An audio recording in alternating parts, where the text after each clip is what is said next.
Hi, I'm Mary, a librarian and book reviewer with a focus on stories written for kids, tweens, and teens.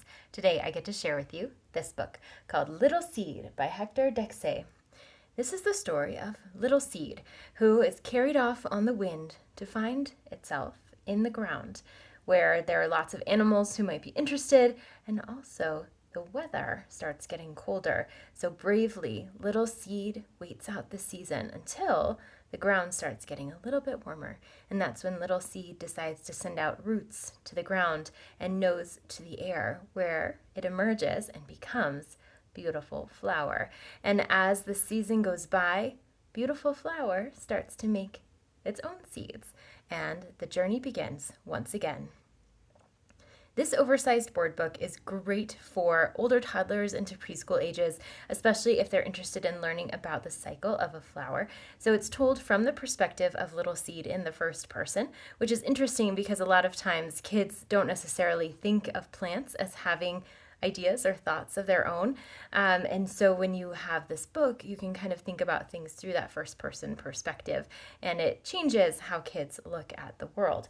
This book is printed on oversized pages, really thick board pages, and there's a die cut image in each one. So there's this circle that grows as you go through the book and builds all of these rings through the book.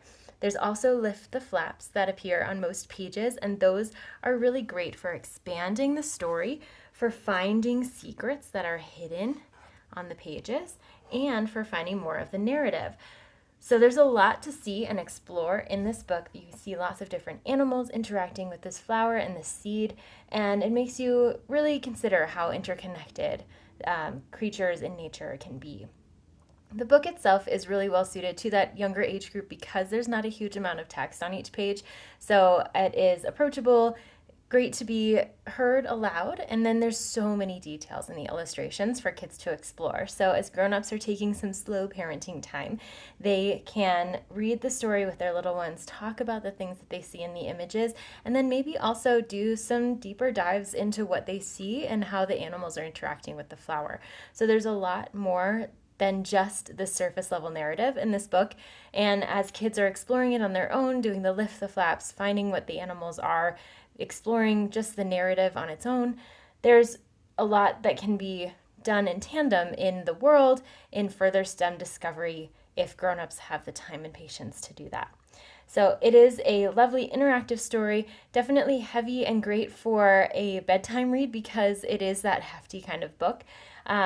And also best for a home library because of the fragility of the pages. So if you've got a lot of kids reading this book, it might not last as long as if you've just got a couple careful kids reading it. But with the interactive nature of the story and the fact that you can connect it to a lot of things in daily life, this is a really lovely introduction to plants and how they grow for young children.